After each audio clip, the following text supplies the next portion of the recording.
N पता है N क्या है? एन वो शेल ये, इसमें एन इज इक्वल टू ये क्या 1, ये एन इज इक्वल टू 2, ये एन इज इक्वल टू 3, ये N is equal to 4।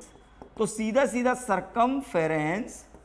Circumference से एक इसका रिश्ता निकल आया। कल के दिन सरकमफेरेंस आपको पता पड़ जाए और बोले डी ब्रॉगलीज वेवलेंथ बता, तो बता देना।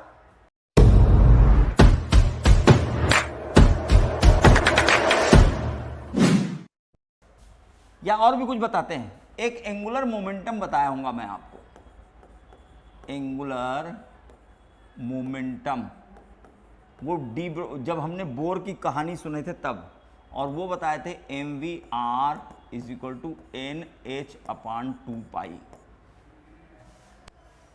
ठीक है। तो मैं 2 को इधर लेके mv को इधर ला रहा हूं, तो क्या बचेगा? 2r is equal to nh upon mv। तो आप मेरे को बताओ क्या है ये?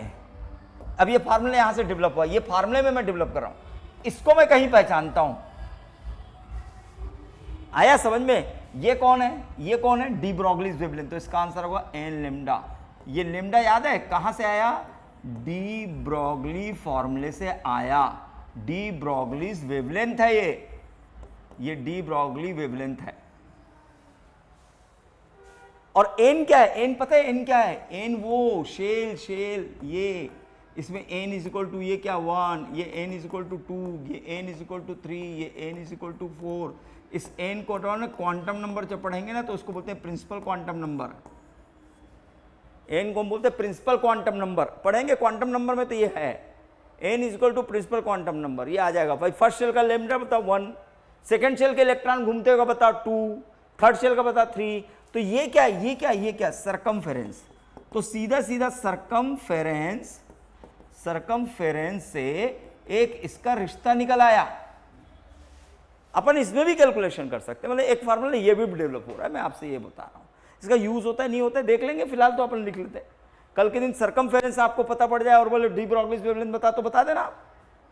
आपको सरकमफेरेंस पता पड़ जाए तो डी ब्रॉगली वेवलेंथ पूछे तो बता देना आप। और इससे रिलेटेड क्वेश्चन मैं आपको ये फॉर्मूले का यूज करके कहां बताया पता है आपको? मैं रिवाइज कर रहा हूं। जब मैंने आपसे एनर्जी के क्वेश्चन कराए, मैंने आपसे वेलोसिटी ऑफ इलेक्ट्रॉन के क्वेश्चन कराए, मैंने आपसे रेडियस के क्वेश्चन कराए, वहां पर इस फॉर्मूले का यूज करके मैं आपसे सरकमफेरेंस का भी एक क्वेश्चन कराया हूं। सरकमफेरेंस का भी मैं क्वेश्चन कराया हूं। वहीं पर मैं आपको ना डी ब्रॉगलीज वेवलेंथ भी पूछ सकता था, इसका डी ब्रॉगलीज वेवलेंथ बताओ क्या होगा। ये अपन कर सकते थे।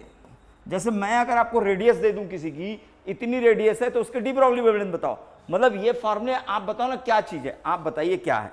आप इस बात को बताइए। मैं आपको लिख के दे रहा हूं 2πr is equal to n lambda, ठीक है। मैं आपको बोल रहा हूं किसी एटम, किसी मतलब हाइड्रोजन एटम का मैं आपको रेडियस दे रहा हूं, है ना। हाइड्रोजन एटम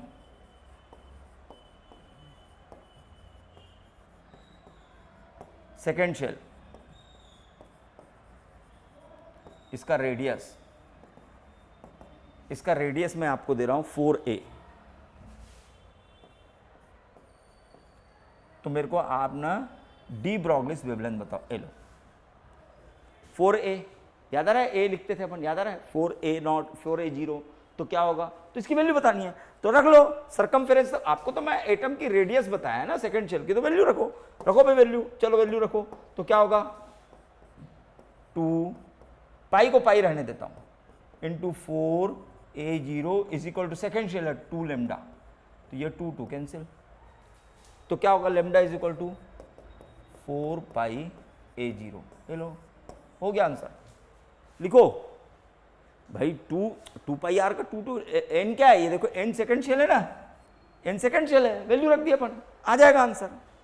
नोट करो।